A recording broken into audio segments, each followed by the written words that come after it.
আরও আপনাদের মাঝে চলে আসলাম একটি ব্যাটারি চালিত জিওবাইকের সমস্যা নিয়ে। তাছাড়া আজকের এই ভিডিওর মাধ্যমে খুব সহজেই জানতে চলেছেন আমরা এই অটোমেটিক টিভিতে কি ধরনের কাজগুলো শিখিয়ে থাকি। যেমন একটা ইজি বাইকের পিক আপ যদি না ধরে, তাছাড়া ইজি বাইকের সার্বিক যে ধরনের সমস্যাগুলো হয়ে থাকে এগুলো আমাদের এই অটোমেটিক টিভি ইউটিউব চ্যানেলের মাধ্যমে পাশাপাশি আপনি পার্সোনালভাবে সেও শিখতে পারবেন।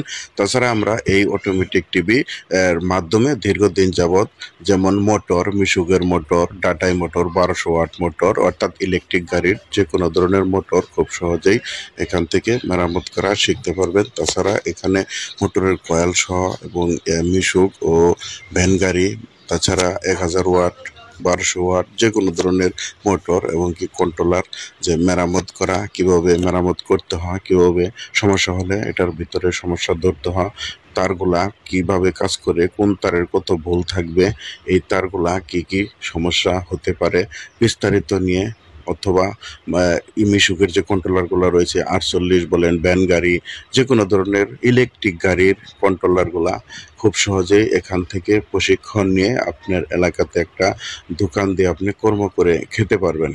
তার জন্য অবশ্যই আপনার যদি একবার নতুন হয়ে থাকেন, তাছাড়া আমরা এখানে চার্জারেরও প্রশিক্ষণ দিয়ে থাকি। চার্জার বাদাই থেকে শুরু করে চার্জার একবারে চার্জিং পর্যন্ত বিস্তারিত কাজগুলো শিখিয়ে থাকি।